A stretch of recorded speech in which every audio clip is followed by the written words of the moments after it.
It's a great pleasure to have Thomas Ransford from Laval. He'll speak about failure approximation of odd functions by odd polynomials. Okay, thank you, Dima. Greetings from Quebec. Thanks to the organizers for the invitation to speak at the seminar, and thank you all for coming. So don't hesitate to interrupt and ask questions. I'll try and keep an eye on the chat as well. So this is joint work with Javad and Pierre-Olivier. I think Pierre-Olivier I saw on the attendees. So Pierre-Olivier is a PhD student under my direction, and he's due to defend his thesis this summer. And what I'm going to talk about is actually part of a larger project. And I want to just start off by giving a kind of general overview of what we're interested in before talking about the specific result that's mentioned in the title. So the general setup, most of the time we're going to be working with spaces of holomorphic functions on the open unit disk. So X will be a Banach space. This means, here means simply that X is a subspace of the holomorphic functions, and it embeds continuously in the sense that convergence in the norm of X implies convergence, for example, uniform convergence on complex subsets of the disk. And of course, there are many, many such spaces of interest. And a typical question one might ask about polynomial approximation is whether polynomials are dense. Or another question is, given a function f in the space, find polynomials Pn that converge to f in the norm. Now, actually, these two questions look rather like the same thing, but there is a subtle difference between the two. In the second question, I'm really interested in finding these polynomials explicitly, not just there exist, but give a recipe for them, and preferably something simple. So that's what I mean by constructive polynomial approximation. And so this is the second question is what this talk is going to be about. So I want to begin by just illustrating what happens or what can happen with three very basic examples. The first example is a familiar space, the Hardy space, H2. So remember, this is just a set of holomorphic functions on the disk whose Taylor coefficients are square summable. And in the case of the Hardy space, it's very easy to give a recipe for approximating f by polynomials. For example, you just expand f as a Taylor series and truncate. So if I define Sn to be the partial sum up to n of the Taylor series of f, then clearly Sn is a polynomial, and it converges to f in the norm of H2, and the proof of that is this line here. You just look at the difference, you get the tail of the Taylor series of f, and when you compute its H2 norm, you get something which tends to 0 with n. So that's a very simple argument. And in fact, exactly the same argument works for weighted Hardy spaces. So if you introduce a sequence of positive weights, wk, and you make the obvious adjustments to the norm, then exactly the same argument will work. And so in particular, this takes care of some other well-known spaces, the Dirichlet space and the Bergman space. The Dirichlet space is just what you get when wk is equal to k plus 1, and the Bergman space is when wk equals 1 over k plus 1. So these are interesting spaces. They have many unsolved problems, but from the point of view of polynomial approximation, at least, they're very simple. Everything works nicely there. Another thing you might consider varying is the 2 in H2. So what happens in HP? Well, it turns out that the same result holds, namely that the Taylor partial sums of f converge to f in HP, whenever f is in HP, of course, provided p lies strictly between 1 and infinity. The proof it's not quite so simple now. It basically boils down to the fact that the Riesz projection from LP onto HP is bounded. So you take function LP of the unit circle, expand it as a Fourier series, and just remove the non-analytic half, and that gives you a projection from LP onto HP, and this is bounded precisely for this range of P's. It's a bounded operator. What happens at the endpoints? Well, when P equals infinity, the polynomials are not even dense in H infinity. So either you have to consider a smaller space, or you have to work with a different topology there. When P equals 1, well, the polynomials are dense in H1, and I'm going to come back and discuss that case in just a moment. Okay, so these H2 and these other spaces, these are sort of examples of where everything works really nicely. So the next example is one where things work less nicely, but still not too bad. So this is the disk algebra. So by the disk algebra, I simply mean the functions that are holomorphic on the disk and continuous up to the boundary, so continuous on the closed disk. And usually we give this the sup norm. And well, the polynomials are dense in this algebra, but it's not true anymore that the Taylor partial sums of a function will converge to the function in the norm. So the norm here is just the sup norm, in other words, uniform convergence on the closed disk. And this is very similar, in fact, to a classic example of Dubois-Riemann about divergence of Fourier series. So he showed that there is a continuous function on the unit circle whose Fourier series diverges at a point, and just by adapting his construction in a very easy way, you can produce something in the disk algebra whose Taylor partial sums, not only do they fail to converge to the function, but they're actually unbounded in norm. But in this case, even though that doesn't, the SNs don't work, there's a very simple remedy, and that is to smooth them by taking averages. So we take the Cesare means, and this is usually called sigma n. And clearly the sigma n's are still polynomials, and now they do converge to F uniformly. And this is just Fayet's theorem. So at least for these, in this case, we have a very nice way out of the problem. We have a very simple way of approximating F by polynomials. And well, there are other examples that behave in a similar fashion. So in other words, the SNs may fail to converge, but the sigma n's always do. So the Hardy space H1 falls into that category.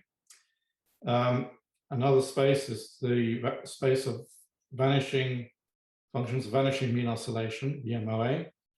And a third class of spaces, which are a bit different, are the so-called local Dirichlet spaces. So I don't want to get into the definition of these here, but this is a family of Dirichlet type spaces indexed by points of the unit circle. Unlike the classical Dirichlet space, they're not centrally symmetric. They're sort of biased towards zeta in some sense. But there is a sense also in which, when you average them out, you get back to the classical Dirichlet space. And these zetas are in some sense extreme points of a certain family of Dirichlet type spaces.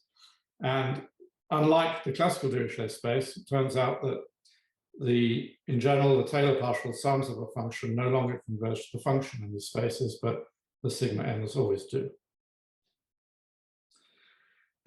Actually, you can go a little bit further. I'm not going to do this here because that's not the direction I want to follow, but instead of taking these Cesare means, there's a sort of refinement where you have another index alpha, and as alpha goes to 0, the means become closer and closer to just the ordinary sums, the ordinary SNs.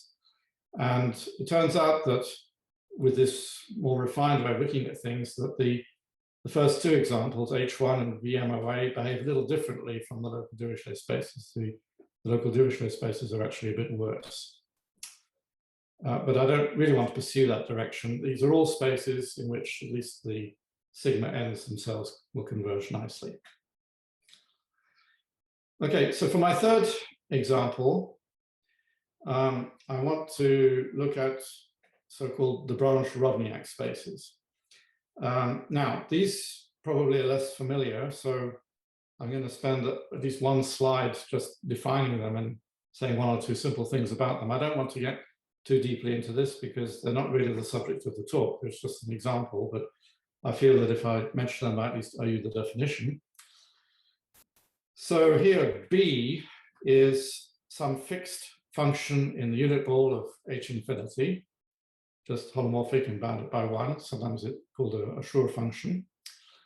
And if we fix B, then we can define a space curly H of B via this equivalence here. This is actually the original definition of de Branch-Rovniak. It has the virtue that it all fits on one line, but it's not very transparent what's going on. But at least it gives you a definition of what it means to be in H of B. So you look at all functions in H2, G, you measure the H2 norm of f plus bg, square that, subtract off the square of the norm of g, and allow g to vary. And if the resulting thing is finite, then you get some function f in H of B. So it's not even obvious that H of B is a vector space, but it is. And in fact, with this norm, it's even a Hilbert space. And it has a very nice reproducing kernel given by this formula here in terms of the original function B. And in fact, you can use this as the starting point to give an equivalent definition of H of B. You just take this function as a function of Z and W. You prove that it's a positive definite function. And by the general theory, any such function is the reproducing kernel of some uniquely determined Hilbert space. And so you can define H of B in that fashion. Well, it's a rather strange looking equivalence, this formula here, but there is at least one case where you can compute this supremum rather easily. And that's when B is an inner function.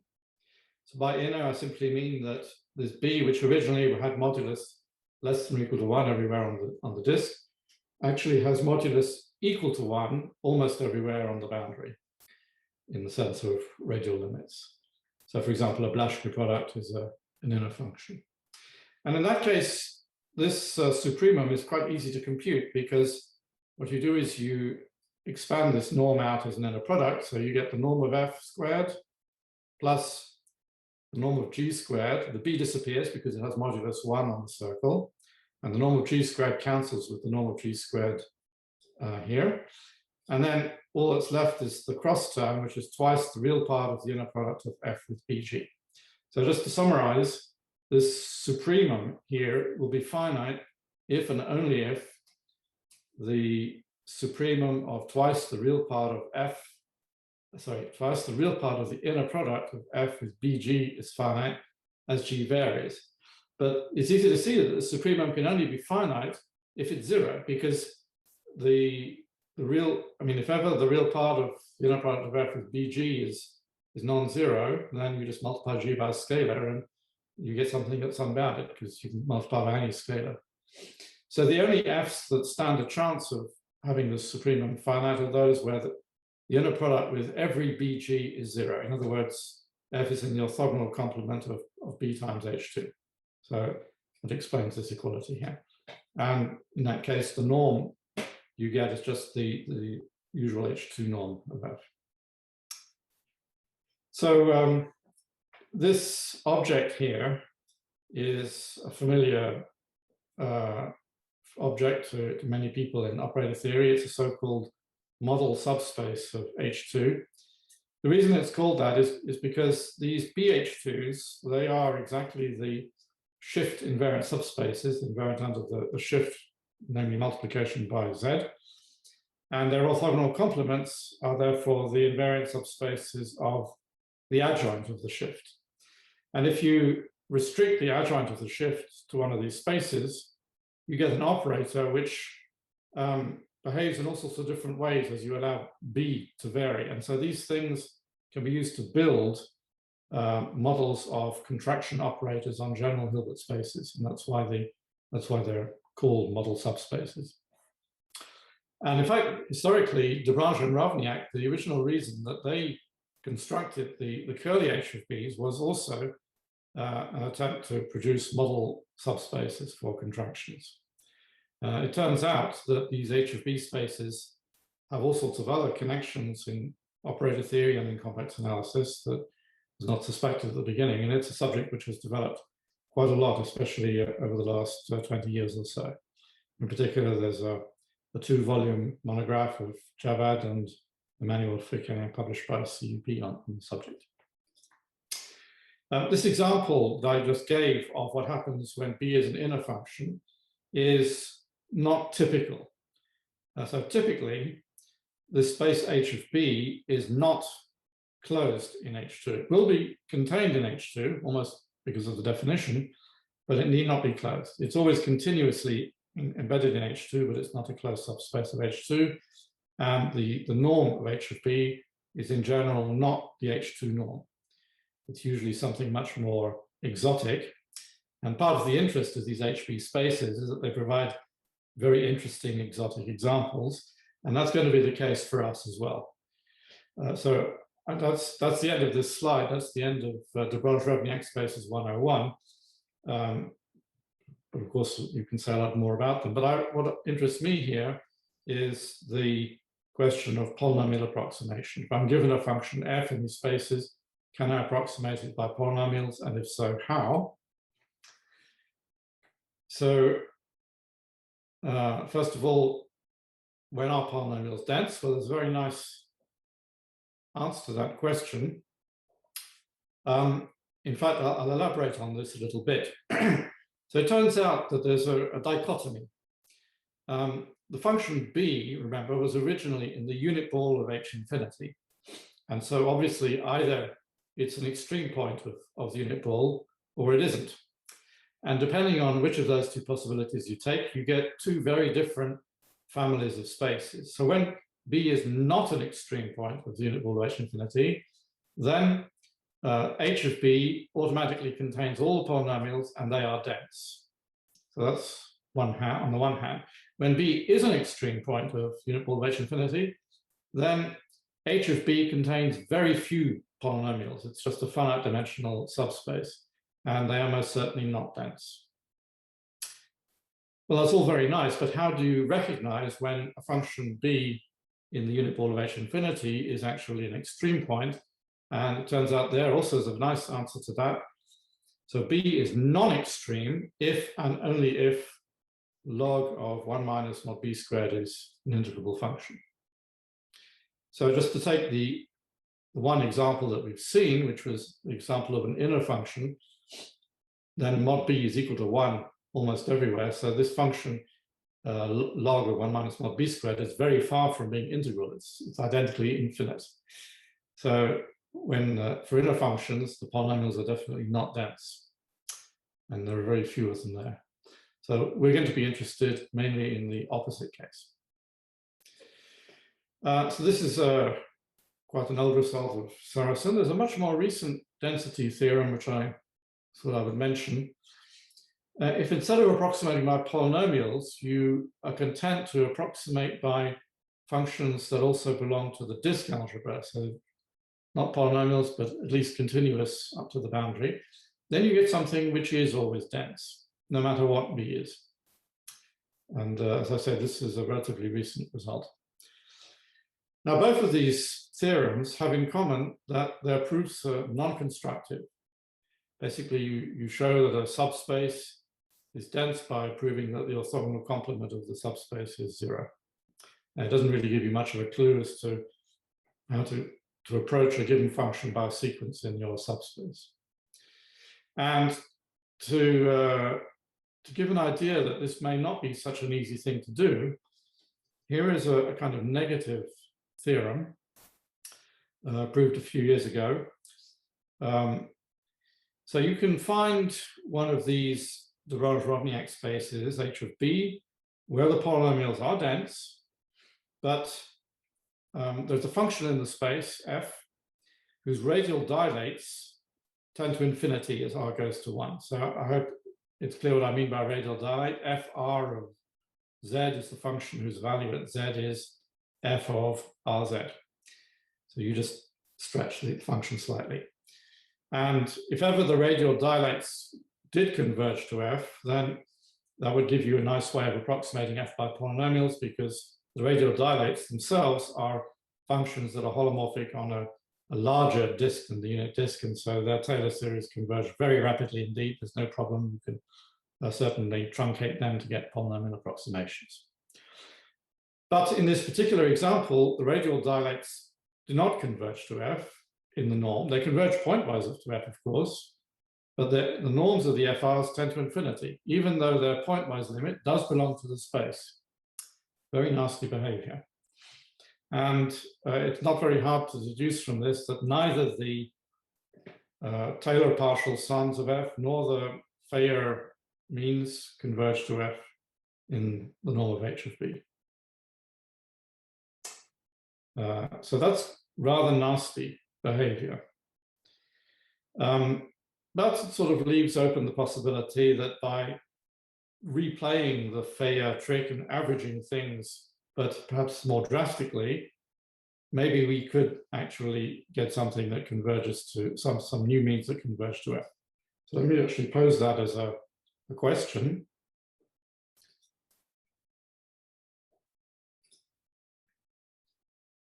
So is there a convergent summability method for h of b spaces? That's a bit vague, so let me be a bit more precise.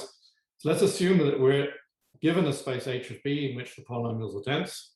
Can we find a lower triangular matrix, CNK, so that if we use that matrix to weight, to average the Taylor partial sums of f, then we get convergence to f as n goes to infinity? Well, as I say, we've got this example where the Cesaro means do not work.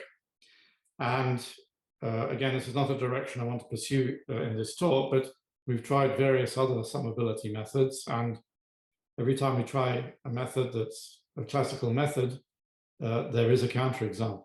So all the standard methods break down. That doesn't in itself mean that there's not some weirder method that would work.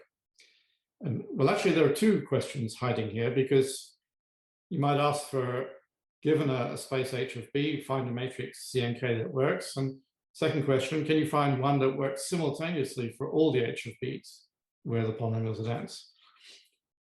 And I'd be very surprised if the answer to the second question were yes, but I don't know. I don't have an answer to that.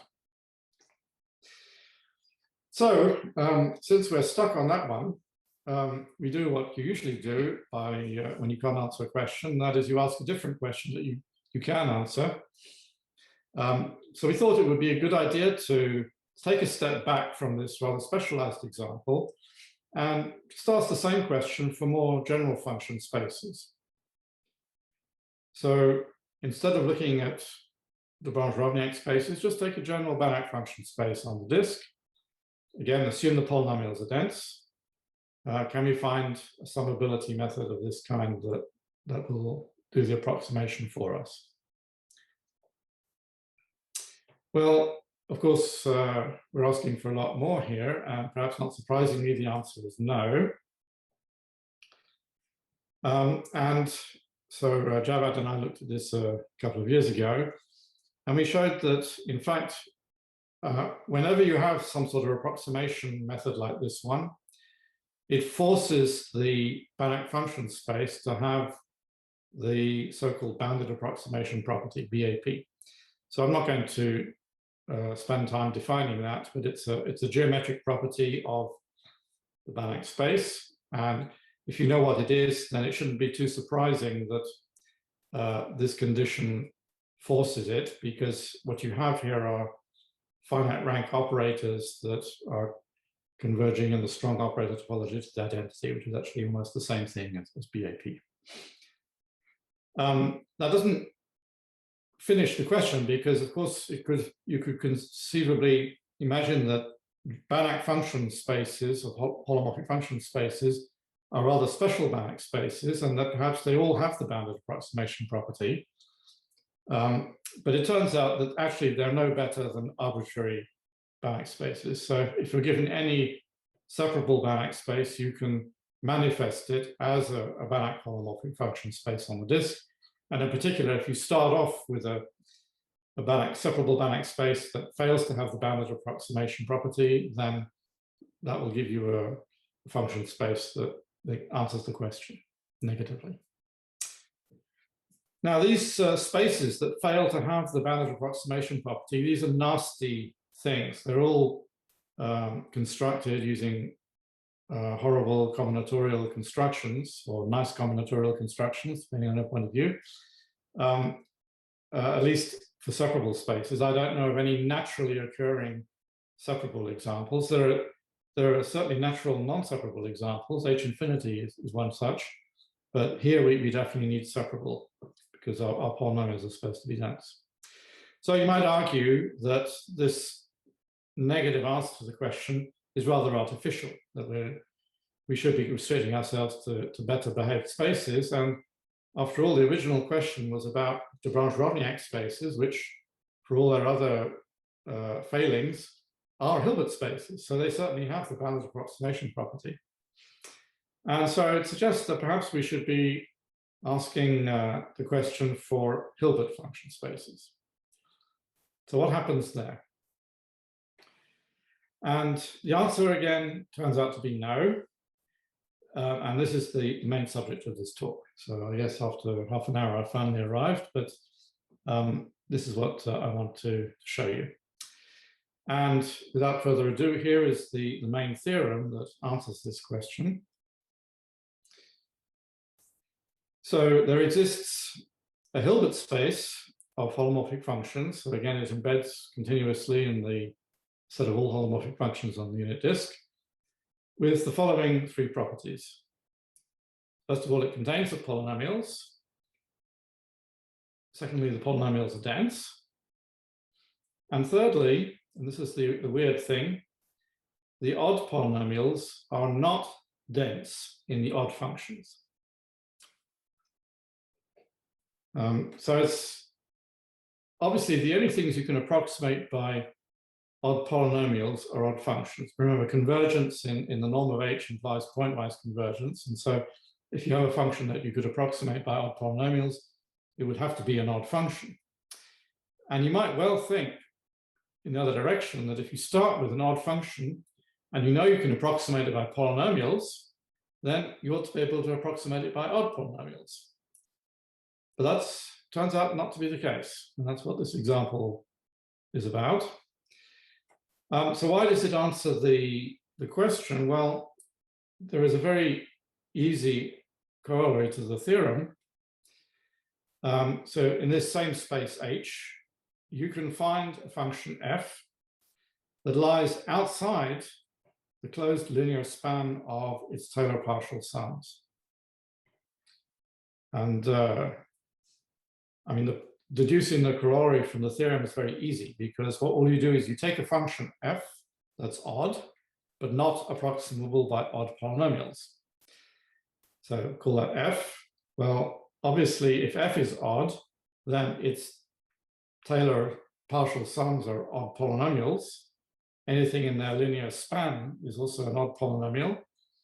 And since f can't be approximated by odd polynomials, it lies outside the closed linear span. So the corollary follows immediately from the theorem. It's very weird, because you would think, wouldn't you, that if f is approximable by polynomials, then these polynomials ought to be somehow related to the Taylor partial sums, but the corollary seems to suggest otherwise. And it answers the question, the original question, in a very strong way. I'll just go back one slide. So we were asking for a matrix so that when you take these weighted sums of Taylor partial sums, we converge to f. For every f in the space, I'm not even doing that. I just have one f. And even for one f, it's too much to ask, because f can't be approximated by linear combinations of its Taylor partial sums. So that's a very strong negative answer to question 1 in this Hilbert space. Tom, I Yes. have a sort of a strange question.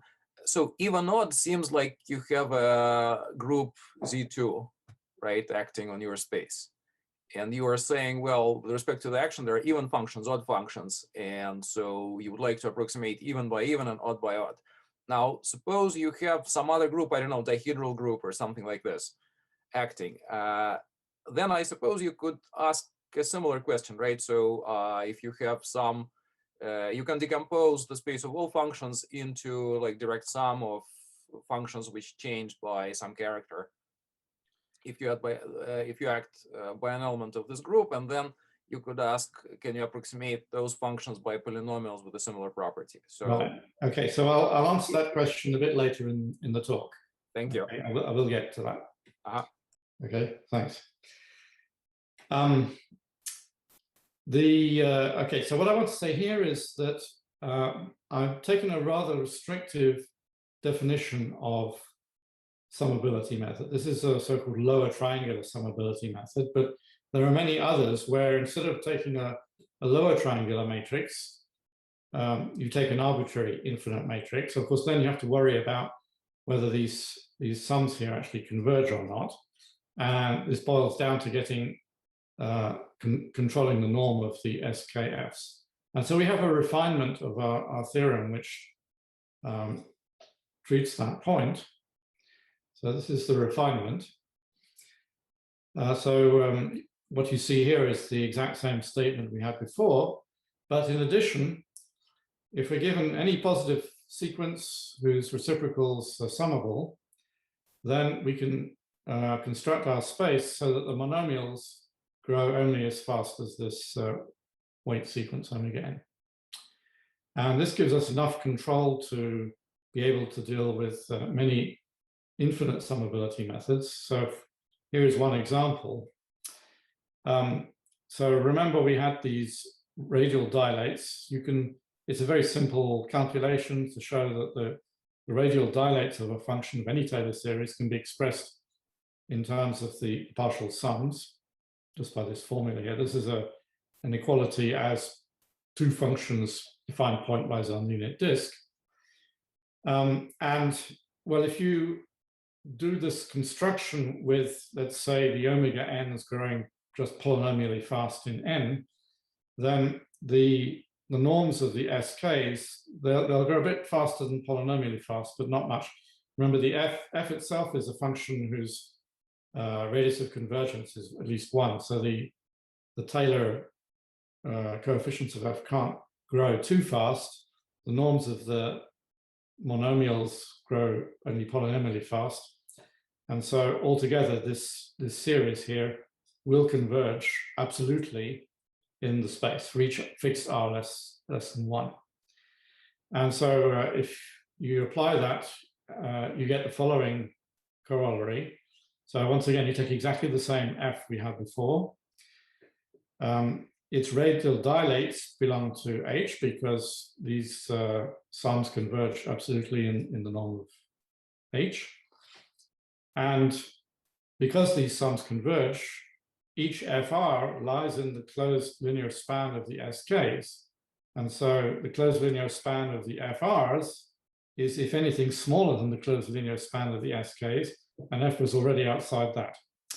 So at the end of the day, we get the corollary that F can't be approximated by any linear combinations of its radial dilates. So if you compare that with the result I mentioned before in the Lagrange-Rovniak spaces, it could happen that the norm of the radial dilates goes to infinity as r goes to 1, but that in itself doesn't exclude the possibility that by taking very cunning linear combinations of the FRs, you get some sort of cancellation going on, which enables you to nevertheless approximate F by those linear combinations. So what this corollary says is that in our artificially constructed Hilbert space, H, that can't happen. Okay, so what I'd like to do now is just sketch the argument for the proof of the main theorem. It doesn't involve any sophisticated technology. It's a sort of hands-on thing. So I think it's possible to do that in a talk like this. So there are two parts to the proof. The main part is a little bit of elementary combinatorics, and it's based on a construction of Bill Johnson from finite space theory. So we have the following lemma. So let K be just an arbitrary separable Hilbert space. It's going to be, just take your favorite one, just an auxiliary Hilbert space with a fixed orthonormal basis En, which I'll index from n starting from 0. And I take two arbitrary complex sequences and define some new vectors by these formulas you see here. Okay, so this just gives me two new sequences of vectors xn and yn.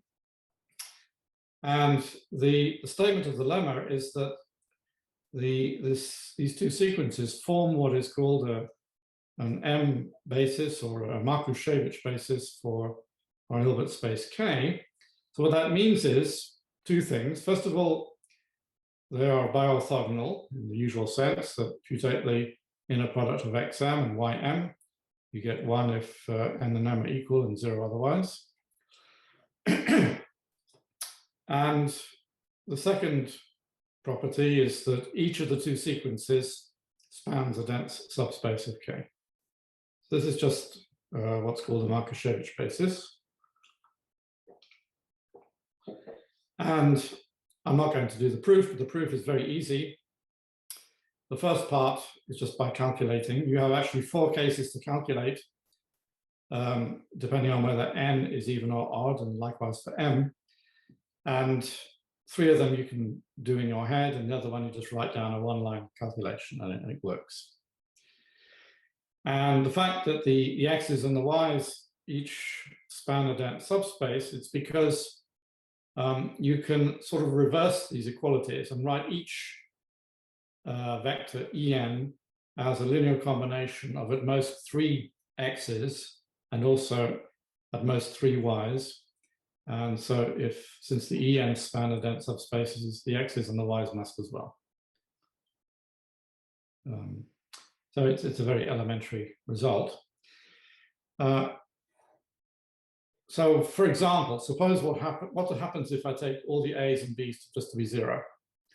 Well, then of course the x's would just be, you just look at the formulas, the x's and the y's would just be the same sequence, En. And that works. An orthonormal basis satisfies the conclusions of the lemma. But that's actually not what we want. We want something that's somehow a little bit skew. And I'll make this a bit more precise on the next slide.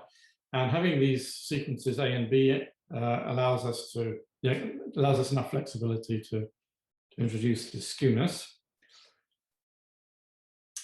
So the second ingredient is this lemma, where we take now a particular choice of An and Bm and define 2 new vectors in this auxiliary Hilbert space K, given by the series that you see here.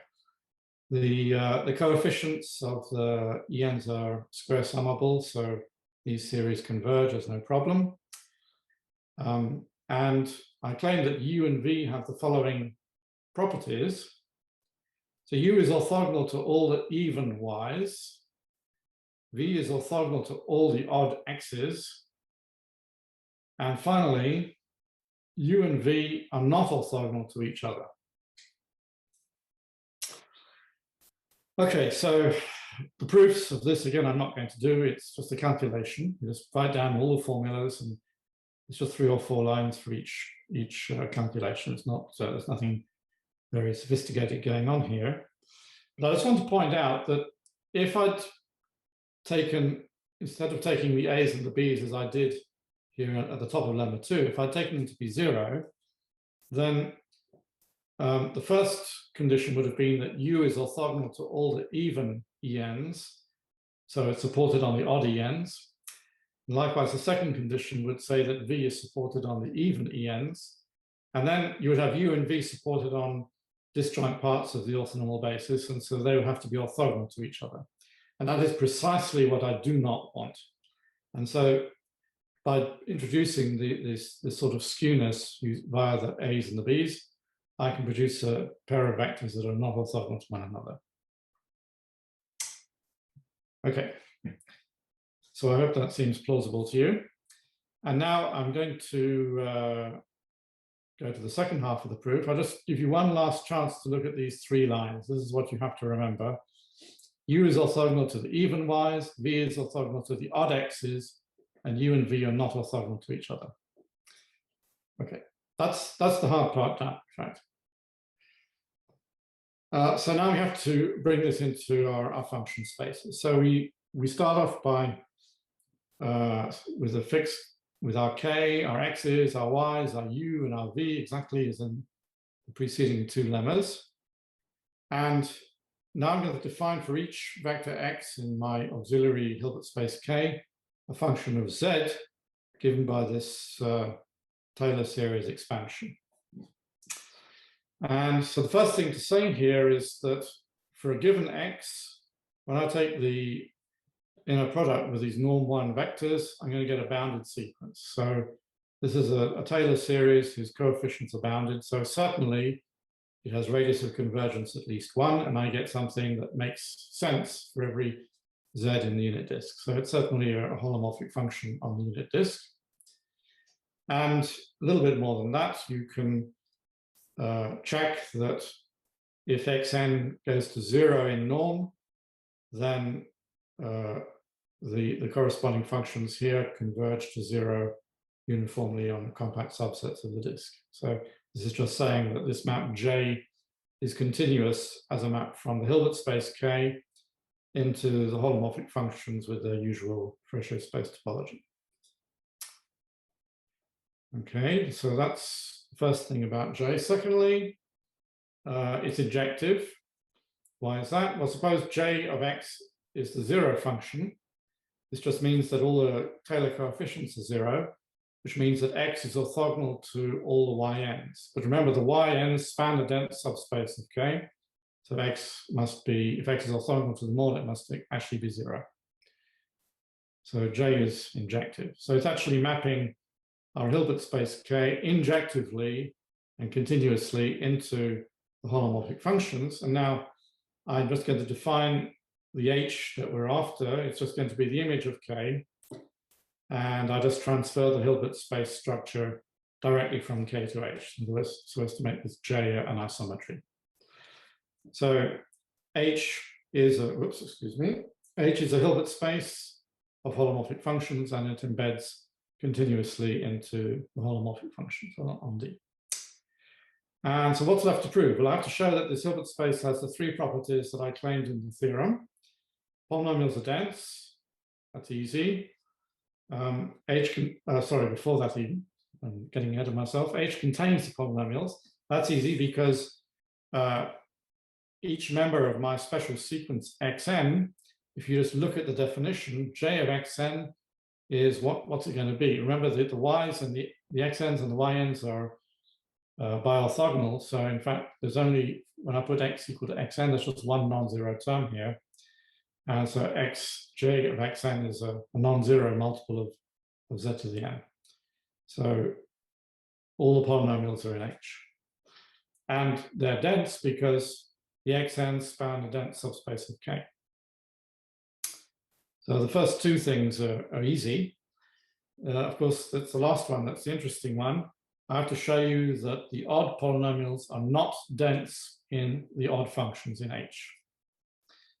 And so for that, we're going to use the U and the V that we constructed in lemma 2. So let F be J of U. So I claim that F is an odd function. So why is that? We'll just put x equals U in the definition of J. I get a Taylor series in which the coefficients are multiples of the inner product of U with yn. And U, remember, it was orthogonal to all the even yns. So all the even coefficients of f are 0. So f is an odd function. Okay. And now I'll define G to be J of v. V was my other vector. And I claim that G has two properties. First of all, it's orthogonal to all the odd degree monomials. Why is that? Well, if I take the inner product of z to the n with G, remember the inner product on H is simply obtained by transferring the inner product on K. So this is the same thing as a constant times the inner product of xn with V, because Zn is just this constant times J of xn, and G is equal to J of V. And V was constructed so as to be orthogonal to all the odd xn's. So these are all 0. On the other hand, F and G are, if I take their inner product in H, this is the same thing as the inner product of U and V in K, because J acts as an isometry, and U and V were specifically constructed to have this inner product not equal to 0. So what does that tell me? It tells me that G is orthogonal to all odd polynomials, but not orthogonal to F. And so F can't be approximated by odd polynomials in H. And that's it.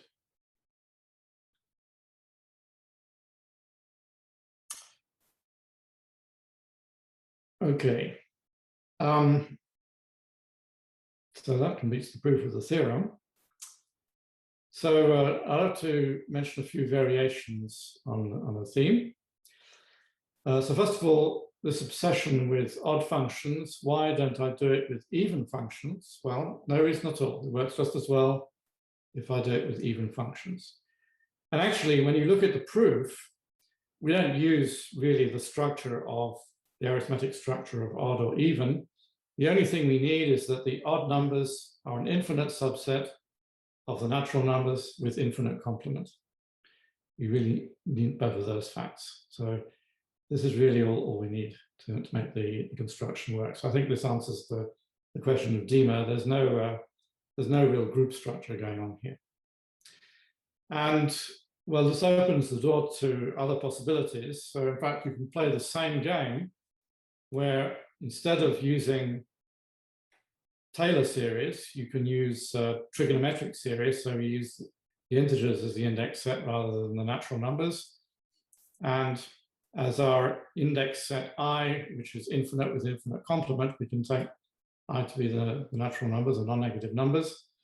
And the theorem that eventually comes out of this is the following result.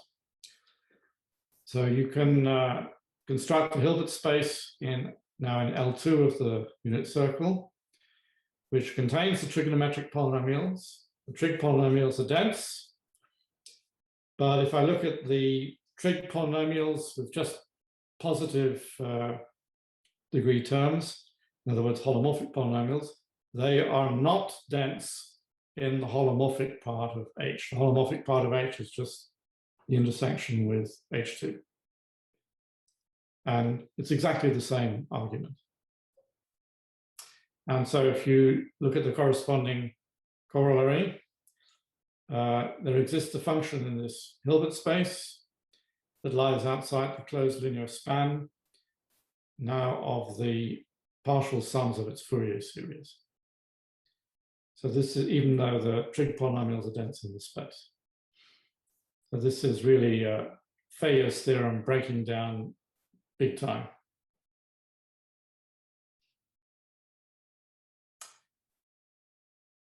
Okay, so I guess I'll finish slightly early. So if you're interested in seeing any more details, we have a preprint on the archive. And I'll just mention finally a question that's already kind of arisen, but now I can pose it a little bit more concretely. Is it possible to construct a concrete space rather than concocting an artificial space like we have? Is there a concrete, quote, natural space, in particular what I have in mind a de Branche-Rovniak space, which has this property that polynomials are dense, but odd polynomials are not dense in the odd functions. And this is still work in progress. So on that, let me finish by thanking you for your attention.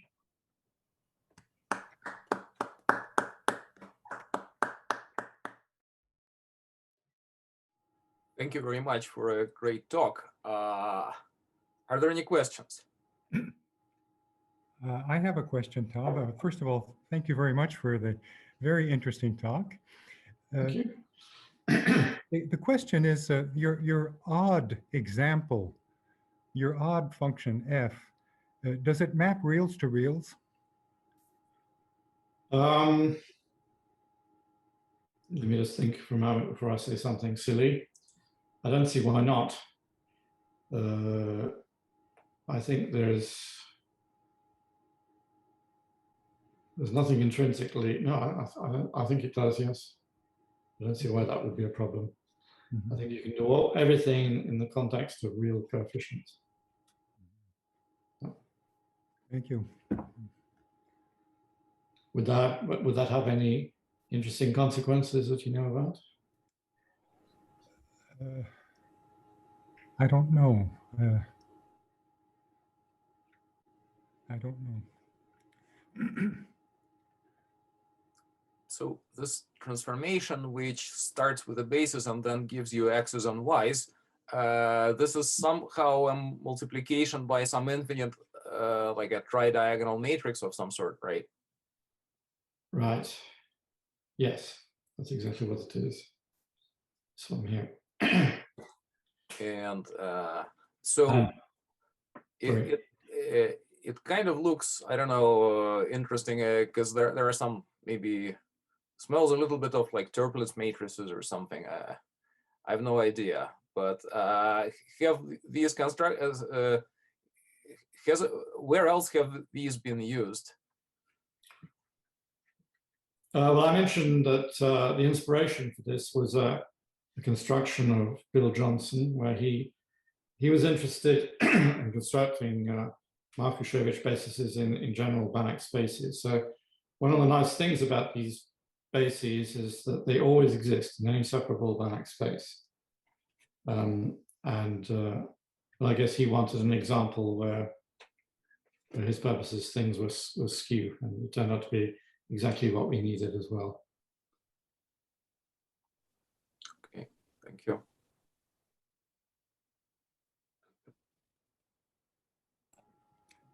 May I ask another question? The